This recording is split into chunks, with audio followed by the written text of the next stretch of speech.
이필주의 질문. 오늘은 최근에 나쁜 뉴스와 헤어질 결심이라는 책을 내신 한겨레 출신 김성재 기자를 초대했습니다. 어서 오십시오. 네, 안녕하십니까. 네. 제가 기자라고 호칭했습니다만은, 네. 김성재 작가가 날까요? 네. 네. 이 책이 뭐 500쪽이 넘더라고요. 제가 발췌독만 했습니다만은. 네. 역작인데, 아직은 이 책을 읽지 않았지만 앞으로 읽을 가능성이 있는 타깃 독자들이랄까. 네. 또는 앞으로 또 읽지는 않더라도 그 뉴스 리터러시가 필요한 시민들에게 이 책의 핵심 메시지를 한 줄로 한번 요약을 좀 해주시죠. 네, 네. 500페이지가 넘는데 한 줄로 그 요약을 하라고 하시니 이게 참 어려운데요. 한 문단으로 하면 안 될까요? 네, 그렇게 어쨌든 하시죠. 네. 한번 요약을 해보겠습니다. 그 핵심 내용을. 저는 지금 뉴스가 과잉됐다라는 생각을 하거든요. 너무 뉴스가 지금 많죠. 언론 매체도 너무나 많고, 특히 우리 이필재 선배가 기자 생활을 하실 때는 그렇게 많지 않았는데, 그렇죠. 이제는 뭐 인터넷 때문에 2000년 이후에 또 지금은 모바일 때문에 이제 플랫폼이라는 게 생기고요. 그래서 굉장히 많은 매체가 새로 생겼고, 지금 우리나라에 아마 뭐 10,000개가 넘는 매체들이 아마 있을 겁니다. 네. 그리고 기자도 많고 그래서 뉴스를 많이 생산해 내는데 그 뉴스들을 우리가 다 볼 필요는 없다는 거죠. 네. 뉴스 소비를 줄여야 된다. 뉴스 다이어트라고 예. 이제 얘기를 했는데 뉴스 과잉의 시대. 그리고 또 하나는 뉴스가 과잉 시대에 들어서면서 이제 나쁜 뉴스가 많아졌습니다. 네. 나쁜 뉴스라는 것은 이제 제가 이 책에서 쭉 설명을 해놨지만은, 뭐, 오보, 왜곡 보도는 말할 것도 없고요. 혐오 보도, 네. 또 뭐, 광고형 기사 보도, 기사형 광고 보도 등등 굉장히 나쁜 뉴스가 굉장히 많거든요. 네. 이제 이런 뉴스를 우리가 보는 거는 그냥 독극물을 먹는 거라고 하고 거의 비슷하다라고 저는 생각이 들어요. 그래서 뉴스 과잉 시대, 그리고 나쁜 뉴스가 이렇게 많은 시대에 뉴스 소비를 좀 줄이고, 그리고, 필요한 뉴스를 보자. 필요한 뉴스를 보되, 그 필요한 뉴스가 나쁜 뉴스가 아닌 좋은 뉴스를 우리가 찾아서 보자. 한 이 정도로 아마, 그래서, 필요한 뉴스를 보고, 그리고 나쁜 뉴스가 아닌 좋은 뉴스를 보는 것. 그게, 이른바 뉴스 리터러시인 거죠. 네. 그래서 뉴스 리터러시를 공부하고 싶으신 분들이 계시다면 이 책을 보시면 굉장히 도움이 될 거다라고 저는 자부합니다. 네. 네. 책에서 이렇게 범주화를 좀 하셨던데 지금 말씀하신 대로 뭐 기사형 광고 뭐 이런 얘기도 하셨습니다만은 뭐 프레임 조작 보도 또 뭐 기계적 중립을 가장한 기만적인 편향 보도 다운표선을 좀 이렇게 몇 가지를 꼽아 주셨는데 말이죠. 그 중에서도 가장 나쁜 뉴스가 뭐라고 보시나요? 나쁜 뉴스를 약간 이렇게 뭐 유형화해서 제가 한 2가지 말씀을 드리면, 알려졌다, 전해졌다라고 하는 기사들이 있습니다. 네. 저는 그거를 전 기사다, 줄여서 이렇게 이제 책에서도 소개를 했는데, 뭐냐 하면, 이제 대표적으로 이제 검찰이, 검찰발 이제 기사들이 굉장히 많죠. 그래서 어떤 피의자에 대해서 이 피의자의 피의 사실이 이러이러하다고 알려졌다, 그리고 전해졌다. 이제 이런 기사들이 있는데요. 이거 굉장히 나쁜 뉴스입니다. 네. 대표적으로, 윤석열 정부 때 쓰여진 기사 중에, 조선일보에서 이화영, 부지사에 관련된 기사인데, 검찰발로 경기도 부지사였죠? 예, 경기도 부지사요. 그 기사를 보면요. 그게 아마 일면 사이드인가 보도가 된 것인데, 일면에 나온 기사에 대략 한 10개 문장이 있습니다. 10개 문장이 있는데, 그 문장의 대부분이 어떻게 끝나냐면은, 뭐뭐라고 알려졌다, 뭐뭐라고 전해졌다, 뭐뭐라고 한다, 이거예요. 네. 즉 뭐냐면은, 취재원을 밝히지 않고, 그리고 확인이 되지 않고, 그냥 전해졌다라는 기사를 쓴 거예요. 이런 기사는 사실은 대부분, 이런 경우에는 검찰이 불러주는 대로 받아쓰기 한 겁니다. 그러니까. 네. 쿼트를 따서 인용보를 써서 받아쓰기 한 기사거든요. 근데 이거는 검찰이 어떤 의도를 가지고 기자에게 흘려준 거거든요. 네. 뭐 그 의도가 있는 거예요. 네. 또 언론도 그 의도를 대부분 눈치채고 받아 쓰는 겁니다. 네. 그러면 이제 그 사건의 진실과는 관계없이 네. 검찰의 의도대로 이 언론에 보도가 되고 그러면 이제 여론 재판이 시작되고 이렇게 그동안 벌써 뭐 10년, 20년 동안 이런 기사들이 너무나 많이 쏟아져 나왔고요. 뭐 잘 아시겠지만 노무현 대통령 때도 그랬고, 한명숙 총리 때도 그랬고요. 조국 전 장관이라든지 윤미향 의원 때도 그랬고. 그러니까 이런 식의 알려졌다 전해졌다 기사로 어떤 정치인을, 거의 뭐 정치적인 혹은 생물학적인 죽음으로 몰아가고 있는 거죠. 이런 기사들이 심심하면 한 번씩 나오는데요. 모르겠습니다. 이제는 검찰, 이제 수사권, 기소권이 분리가 돼서 이런 게 가능할지 모르겠는데, 뭐, 검찰발뿐만 아니라, 전해졌다라는 식의 인용부호를 써서 쓰는 받아쓰기 기사가 앞으로도 저는 굉장히 많이 나올 거라고 생각이 됩니다. 정치인들이 하는 말, 이른바 셀럽들이 하는 말을 그냥 받아 쓰거든요. 그래서는 이렇게 했다고 전해진다. 네. 이런 기사 굉장히 나쁜 뉴스의 하나의 유형이고요. 또 하나는. 잠깐, 그걸 먼저 여쭤보겠습니다. 네. 이런 문제의식이 뭐 일반 시민들도 있을 테고, 분명히 문제인데, 그럼 언론은 그걸 왜 받아먹을까요? 말씀드린 것처럼 언론도 그 검찰이 그렇게 흘려주고 하는 의도를 알고 있는 거죠. 네. 정적을 죽이겠다. 거기에 가담을 하고 있는 거라고 저는 생각이 들고요. 그거를 알고 받아 썼다면은 언론이 정말 그 가담을 한 거기 때문에 나쁜 것이고요. 그걸 모르고 받아 썼다라고 하면 그 언론이 정말 바보 같은 거죠. 네.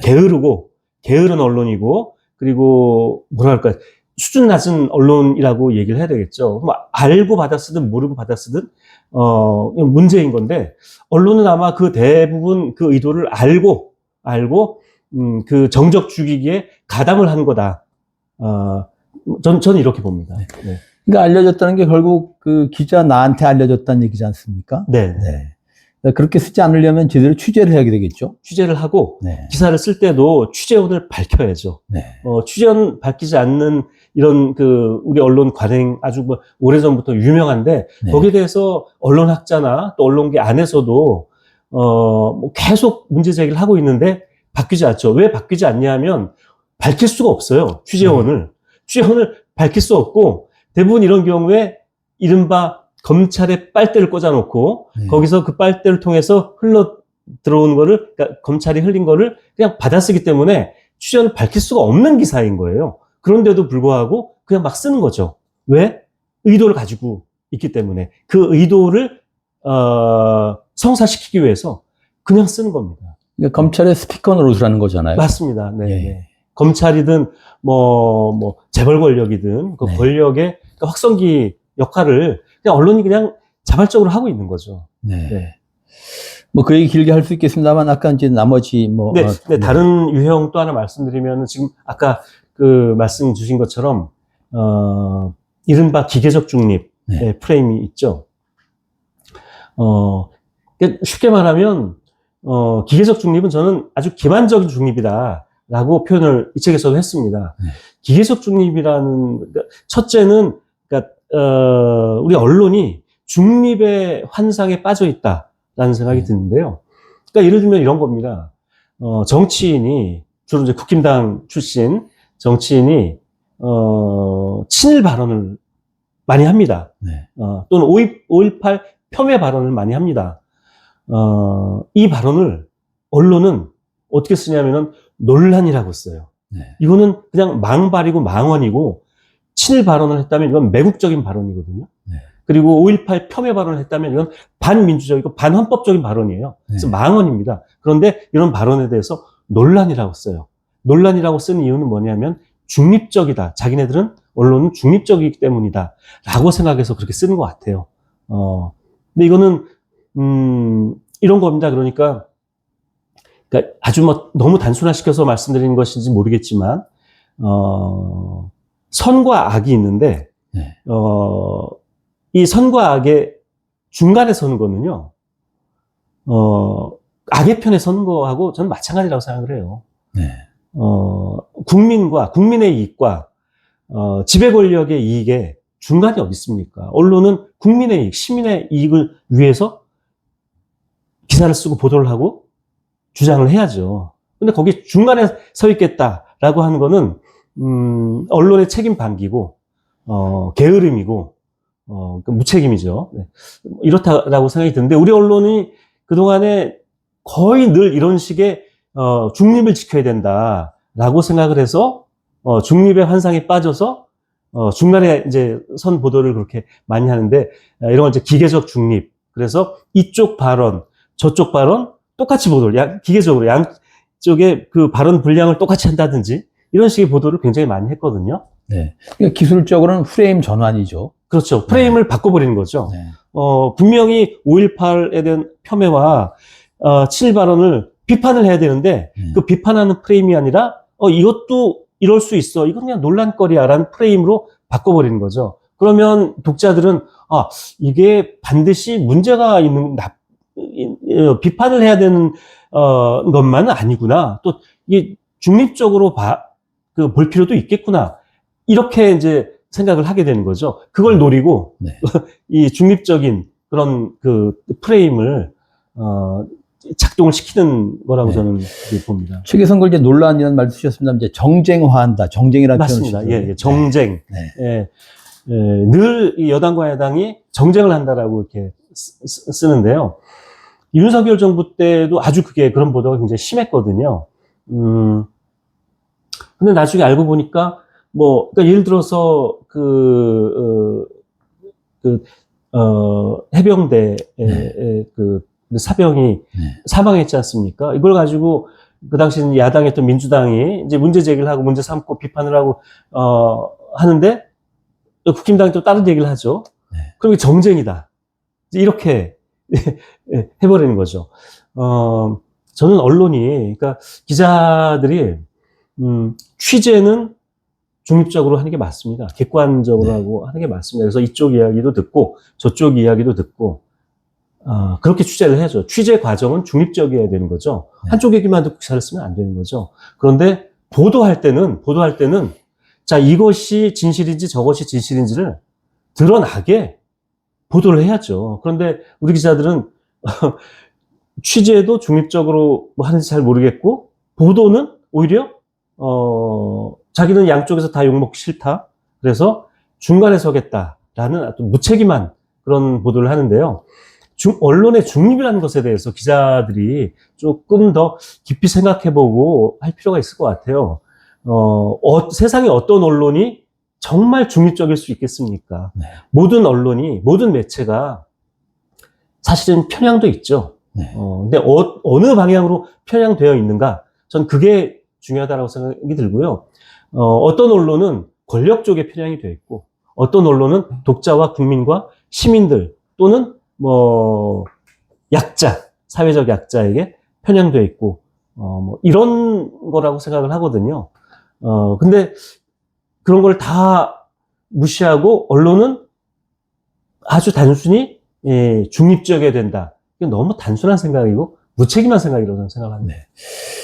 그러니까 이제 그 기계적 균형을 취할 게 아니라 균형 감각을 가져야 될 것 같은데, 네. 그걸 다 이제 이 전가한다 할까 방기하는 그런 문제가 있다는 생각이 듭니다. 네. 하나 더 꼽아주시죠. 이 윤석열 정부 때 또 아주 극심하게 이렇게, 많이 보도가 됐던 그 나쁜 뉴스의 유형, 이 권력에 아부하는, 네. 이거는 사실은 입에 담기도 민망한 이런 이제 그 보도들이 윤석열 정부 때 굉장히 많이 나왔거든요. 이거는 어떤 프레임이라기보다는 그냥 나쁜 뉴스인 거예요.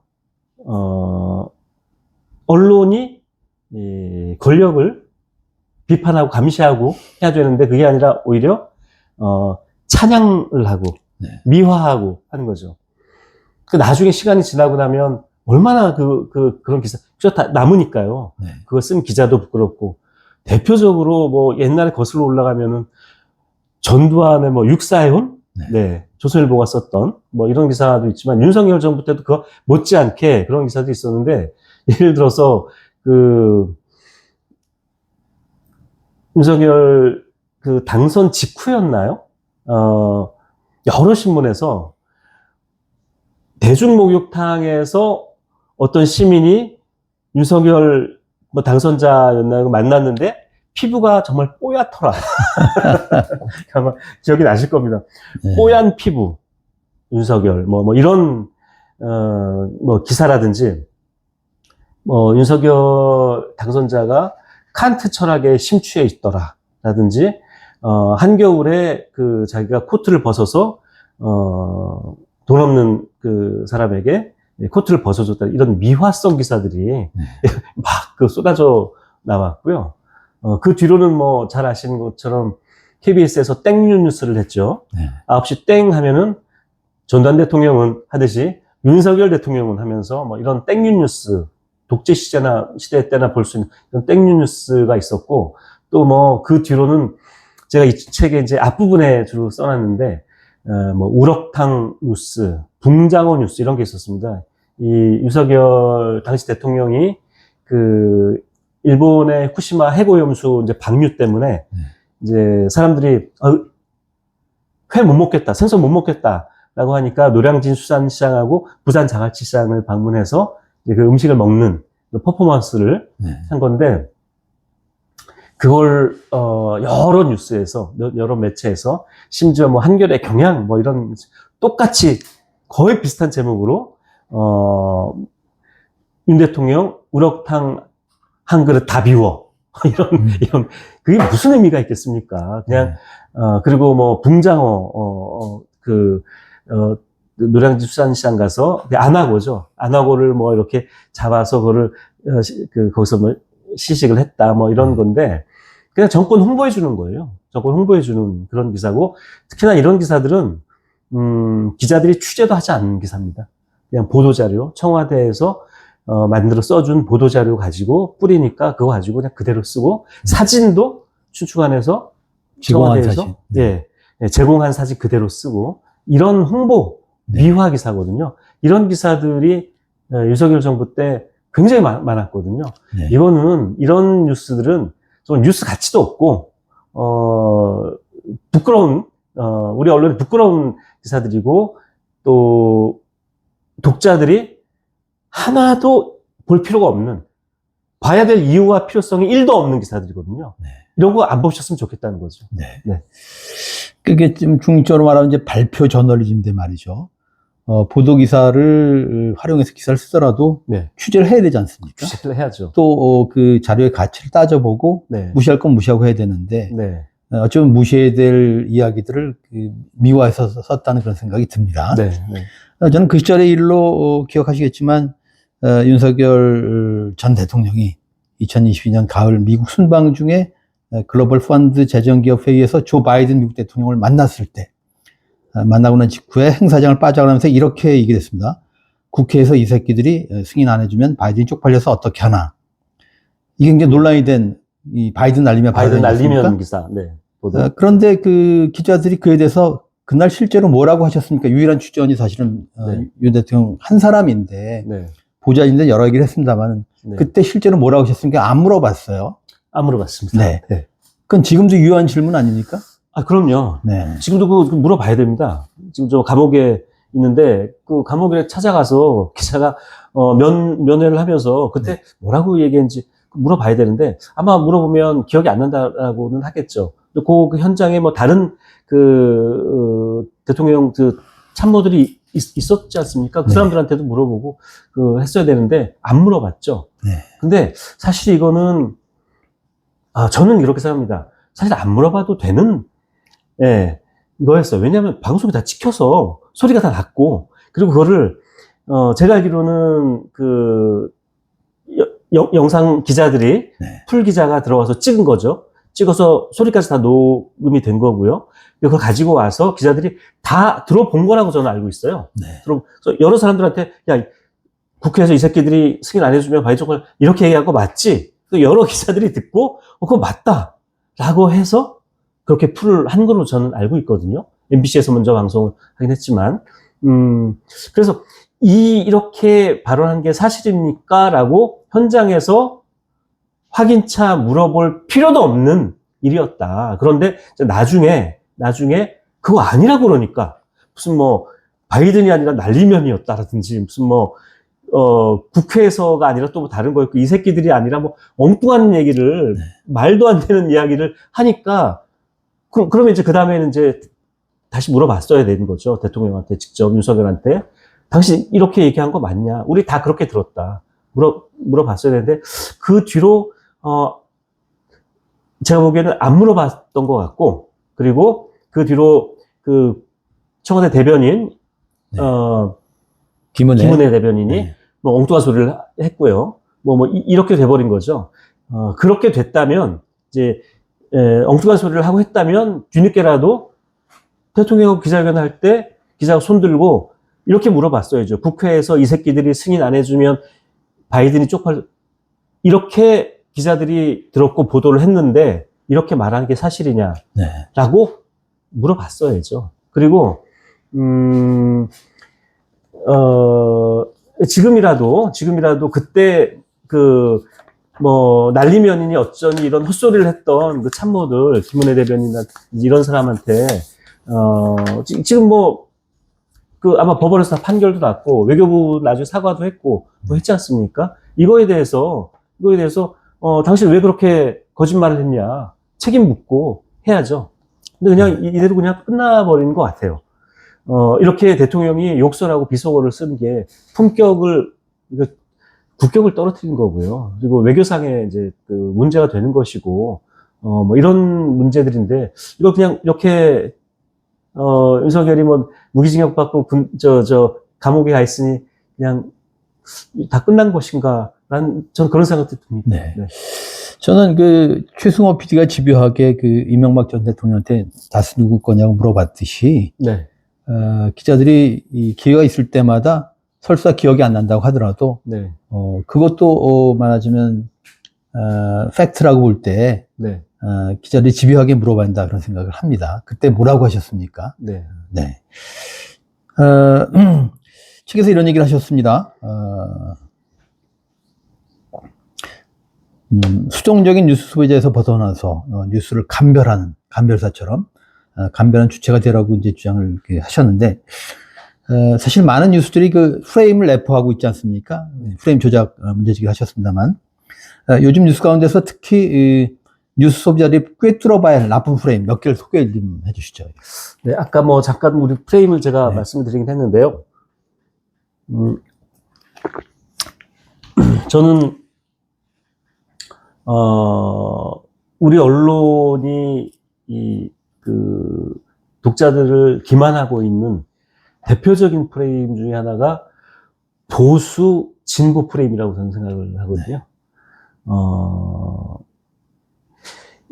우리가 진보라고 하면 이제 정치적인 영역에서 민주당 또는 정의당, 사회민주당 그리고 보수 국힘당 이렇게 하고 또 언론이 스스로도 이런 표현을 많이 쓰지 않습니까? 보수 언론, 진보 언론 이런 표현을 쓰는데 저는 이거 굉장히 기만적인 프레임이다라고 생각을 합니다.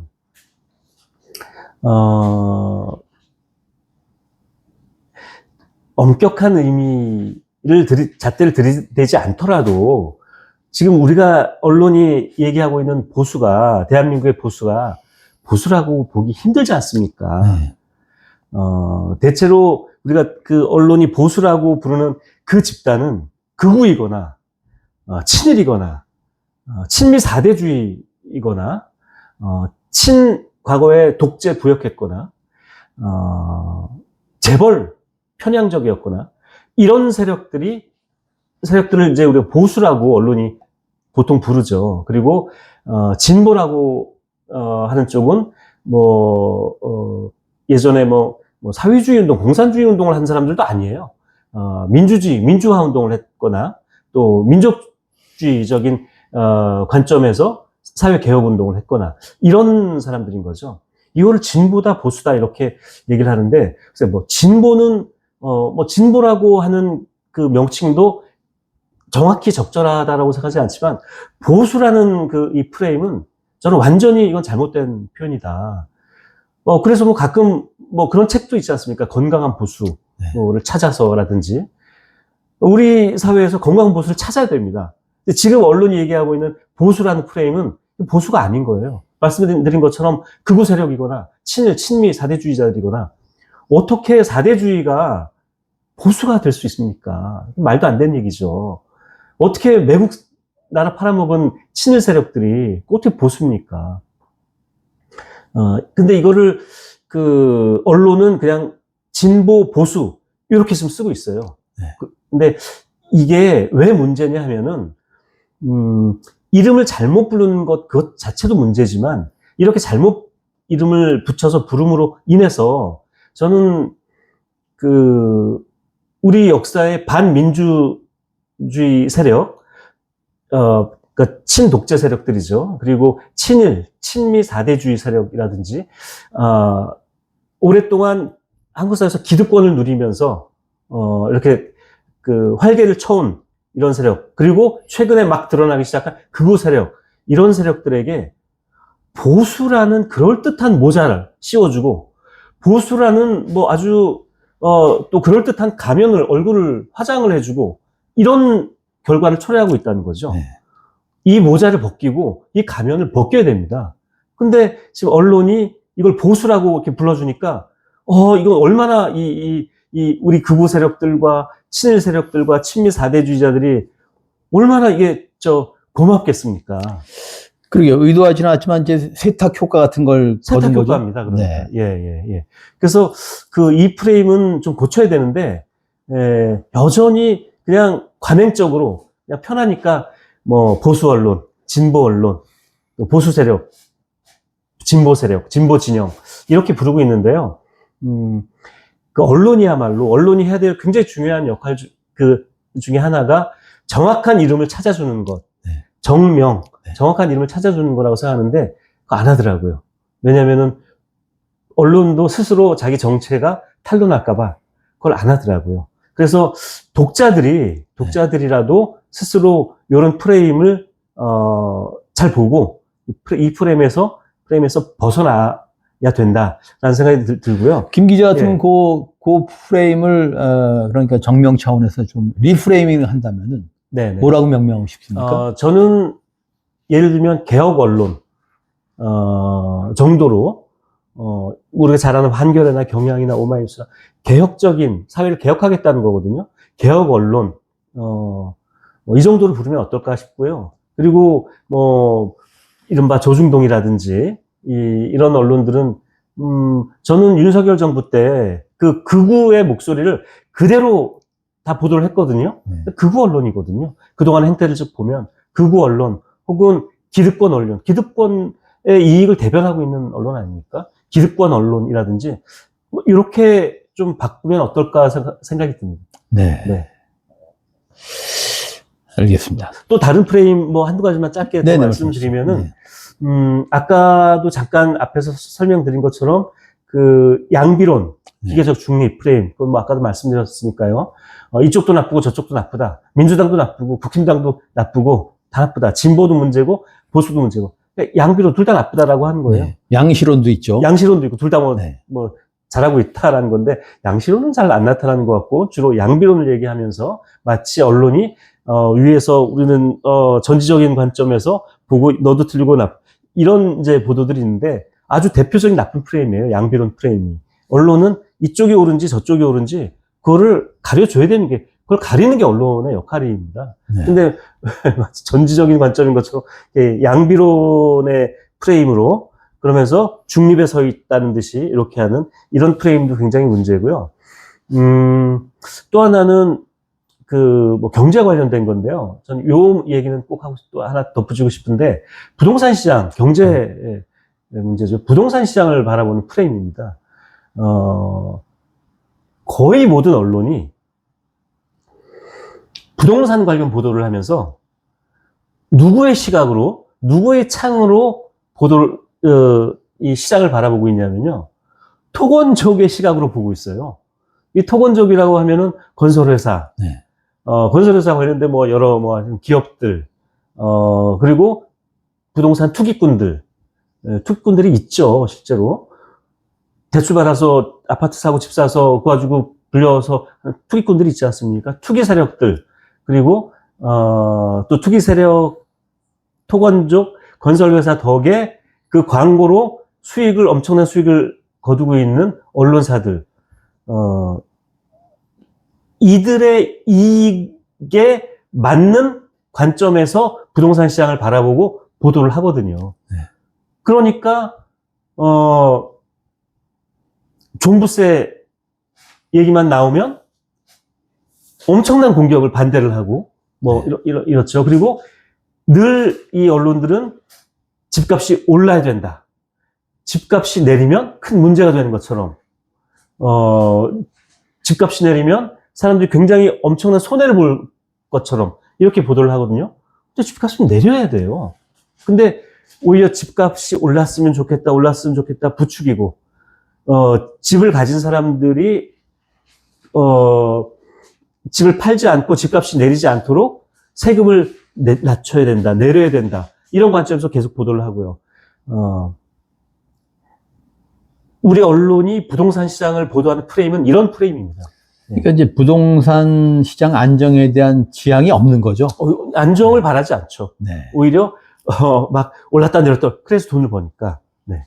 네.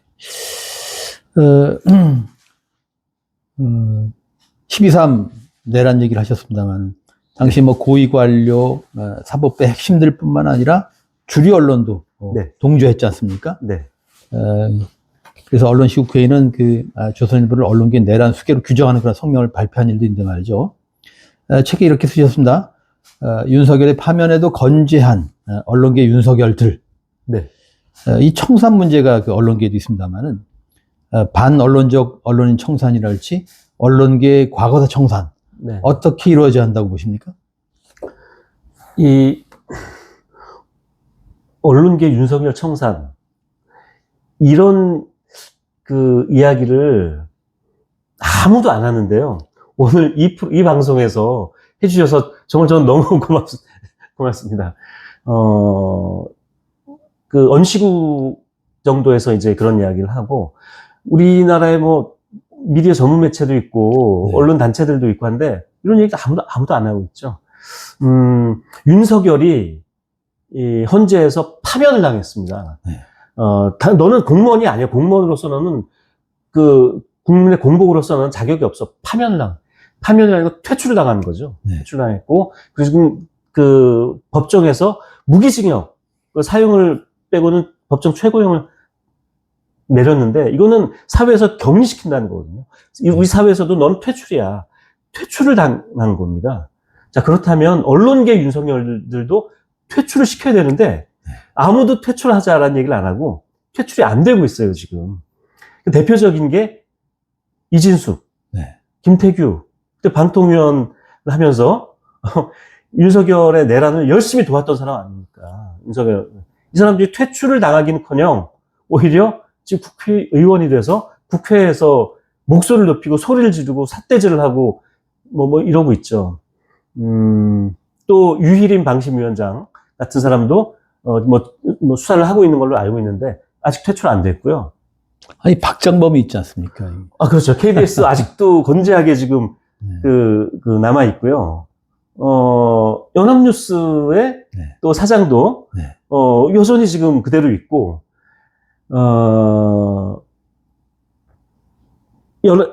언론계 또 곳곳에 이른바 어느 단체죠? 공영 언론 무슨 공원련이라는 극우 언론인 퇴임 언론인들의 그 모임이 있는데, 그 모임 출신들이 뭐 이진숙도 그렇고 저 YTN 사장의 이백 씨도 그렇고 다 그 단체 출신들 아닙니까? 네. 그 단체 출신 언론인들이 아직도 곳곳에 지금 남아 있는 거죠. 하나도 퇴출이 안 됐어요. 이분들 빨리 퇴출해야 됩니다. 이 퇴출 어떻게 해야 되냐면, 제일 먼저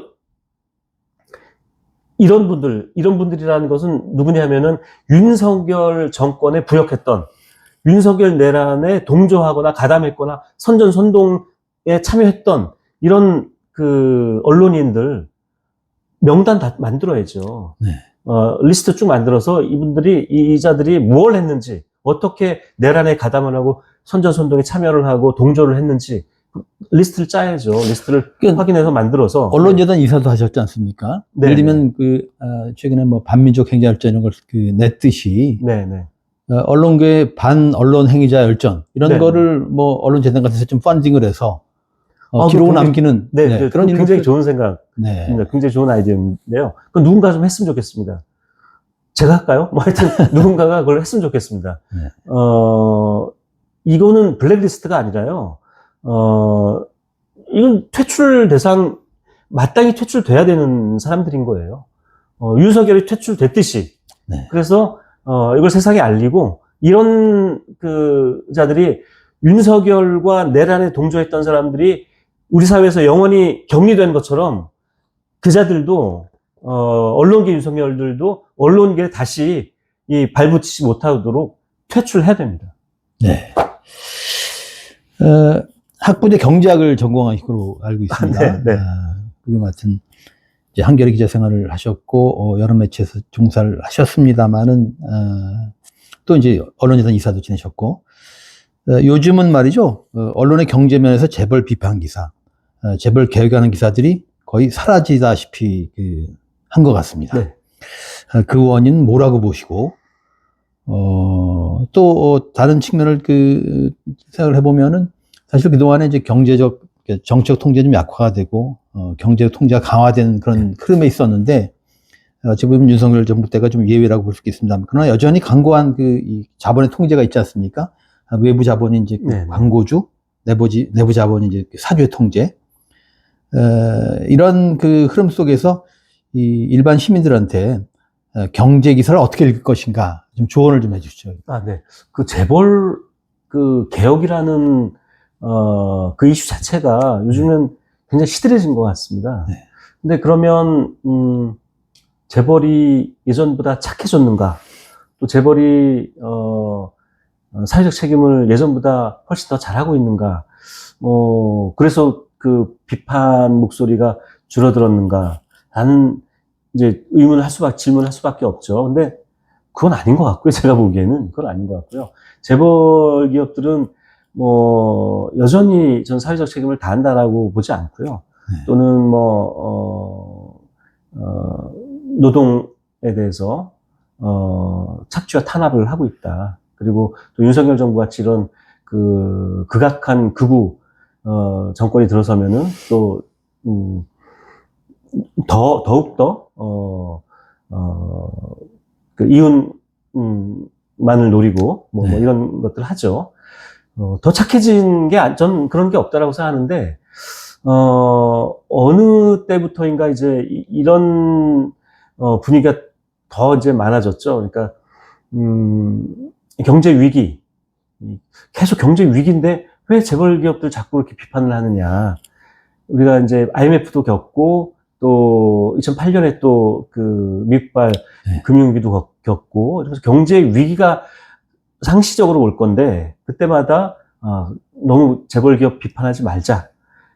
뭐 이런 게 좀 있었던 게 아닌가. 상습적인 경제 위기론이 재벌 개혁 또는 재벌 비판에 대한 목소리를 이렇게 좀 잠재우는 그런 데 기여를 하지 않았나라는 생각이 들고요. 또 하나는 지금 말씀하신 것처럼 이 자본의 언론이 과거보다 훨씬 더 많이 포획됐다. 네. 뭐 이제는 재벌 기업 혹은 건설사들이 언론 소유를 굉장히 지금 많이 하고 있지 않습니까? 또 언론들은 점점 더 언론사 경영하고 유지하는데 이제 쉽지 않은 매체가 굉장히 많아지니까요. 네. 그러니까 이제 어려움을 겪는데 그러다 보니까 광고 의존 비중이 점점 더 높아지고 있고, 뭐 이런 상황이다 보니까 언론들이 재벌 비판하는 게 과거보다 훨씬 더 어려운 상황이 돼버린 거죠. 지금은 과거에는 제가 한겨레 다닐 때는 이른바 재벌 전문 기자, 그러니까 재벌 비판을 전문적으로 하는 기자 이런 것도 있었고, 또 삼성이 광고 안 줘? 그러면 오케이, 안 받아. 우리가 월급 좀 줄일게. 기자들도 우리 월급 조금만 덜 받을게. 삼성이 광고 안 주면 그걸 다 받아들였는데 네. 지금은 못 받아들이는 것 같습니다. 삼성이 광고 안 주면 우리 회사 망할 수도 있어. 그리고서 월급 줄어들어? 나는 그거 못 견디겠어. 이런 이제 분위기가 더 많아진 것 같고요. 점점 더 자본 권력에 네. 재벌에 종속되는 이게 점점 더 심해지고 있는 게 아닌가라는 생각이 듭니다. 네. 자, 이제 시간이 많이 가서 좀 짧게 답변을 좀 해주시면 좋겠습니다. 미국의 저널리스트 제임스 레스턴이 신문과 정보의 갈등 이런 책을 썼고, 노무현 대통령은 정부는 언론과 건전한 긴장관계를 유지하는 게 바람직하다 이런 얘기를 하셨습니다. 미국의 독립 언론인 이지스턴의 평전 제목이 모든 정부는 거짓말을 한다는데 저는 전적으로 동의합니다. 아마도 이재명 정부도 거짓말하지 않을까 싶습니다. 언론인 출신으로서 또 한때 이제 정부와 정치권에 몸담으셨지 않습니까? 동료 및 후배 언론인들에게 이런 맥락 속에서 어떤 조언을 좀 준다면 어떤 말씀을 하시겠습니까? 저는 지금 말씀해 주신 그 책, 네. 모든 정부는 언론과 긴장 관계고, 네. 모든 정부는 거짓말을 한다. 맞습니다. 네. 네. 어떤 경우는 거짓말을 안 할 수가 없는 경우도 있죠. 네. 제가 노무현 정부 때 뭐 일을 했었는데 노무현 정부도 아마 거짓말을 했을 거라고 저는 생각을 하는데 네. 그 거짓말이 뭔가 정권의 이득을 얻기 위해서 뭐 그런 거짓말을 했다라고 저는 생각을 하지 않는데 어쨌든 거짓말을 하죠. 저는 언론은 기자는 정부와 긴장 관계를 갖는 게 맞다라고 생각을 하고요. 네. 노무현 대통령의 언론 정책의 기본적인 바탕도 그거였습니다. 언론과 정부가 건전한 긴장 관계를 유지하자 이거였거든요. 언론은 언론의 길을 가고 정부는 정부의 길을 가서 그 실력을 한번 겨뤄보자 뭐 이거였는데 저는 언론 정책의 철학에 굉장히 동의를 하는 쪽입니다. 언론은 할 수 있는 만큼 정부를 비판해야 됩니다. 네. 그런데 그 비판이 합리적이고 팩트에 기반하고 그리고 합리적인 비판을 해야죠. 즉 한마디로 제대로 된 비판을 해야죠. 네. 어떤 다른 의도를 가지고 비판한다든지 팩트를 무시하고 비판한다든지 왜곡한다든지 이런 비판 말고 제대로 비판만 한다면 저는 얼마든지 어떤 정부든지 언론이 정부를 비판하는 게 당연하고 마땅하다라고 생각을 합니다. 그러니까 그 권력 감시가 언론의 본령 아닙니까? 본령이죠. 그러니까 정부로서는 뭐 나름의 선이랄지 충정을 가지고 한 거짓말이라고 하더라도 네. 그게 거짓말이라는 건 보도를 해야 되는 거죠. 그럼요. 보도를 네. 해야죠. 네. 예. 뉴스 리터러시. 이게 민주시민에게 필수적인 능력입니까? 이제는 점점 더 필수적인 능력이 되어 가고 있다고 생각합니다, 저는. 네. 그러니까 그 말씀을 시청하신 분들에게 좀 네. 설득력 있게 한번 소개를 해 주시죠. 그게 왜냐하면은 제가 초반에 말씀드린 것처럼 기사가 너무 많아요. 뉴스가 너무 많아요. 근데 거기에 나쁜 뉴스가 또 너무 많이 섞여 있어요. 네. 너무 많이 섞여 있고 근데 이거를 그냥 따라가다 보면 첫째는 바보가 되거나 네. 둘째는 손해를 보게 된다고 저는 생각을 합니다. 네. 예. 바보가 되는 거는 이제 어떤 의미냐 하면은 이 언론의 기사를 그냥 그대로 믿고 또 뭐 엉터리 기사를 그냥 보고 이러면 이제 어떤 일이 벌어지냐면은 올림픽 공원에 성조기 들고 나오시는 분들처럼 이렇게 약간 좀 잘못된 판단을 하고 그래서 윤석열이 다시 돌아왔으면 좋겠다라는 이런 이런 얘기를 한다든지,